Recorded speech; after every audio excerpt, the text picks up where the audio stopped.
kami warga Lampri, pengurus BKM, siap tunduk kepada hukum. Itu saya jelaskan.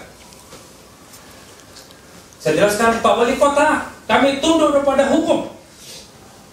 Nanti statusnya mau kemana, kami serahkan kepada hukum. Siap. Kita bukan penyerang, kita bukan pemberontak. Kita korban. Korban? Kami adalah korban hari ini. Saya tidak dapat memprediksi apapun. Siapa yang berbuat, dia yang bertanggung jawab. Saya tidak mampu menjamin keamanan. Apalah saya ini. Saya nggak ada apa-apanya di negeri ini. Ini adalah Kampung Lampri ini di ranahnya kecamatan Kuta Alam. Itulah pemimpin kami, tempat kami mengadu. Wali kota, inilah tempat kami mengadu. Gubernur, inilah kami tempat mengadu. Presiden, Bapak Presiden, kami mengadu kepadamu. Kami terzalimi hari ini.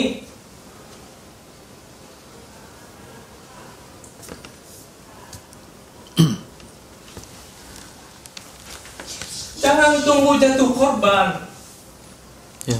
Kalau ada pernyataan, enggak, kita mau lihat dulu nanti siapa yang akan bergerak mulai pertama memukul. Maaf, misalnya kalau memukul biasa, kalau memukul dalam makna terbunuh, apa kita tunggu jatuh korban?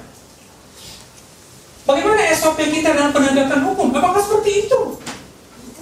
Kami terus terang, satu tetes pun darah kaum muslimin jangan pernah jatuh di masjid ini. Satu tetes pun jangan. Itu benar-benar Ahlus Sunnah tidak mau. Yang benar-benar Ahlus Sunnah wal Jamaah tidak mau satu tetes pun, tidak mau menggores hati saudaranya.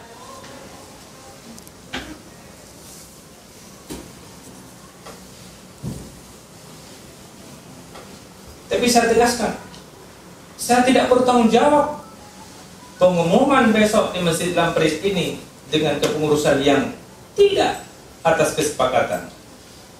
Saya melepaskan diri. Saya sampaikan kepada masyarakat Aceh, kepada Bapak Presiden Republik Indonesia, Bapak Jokowi, saya melepaskan tanggung jawab saya.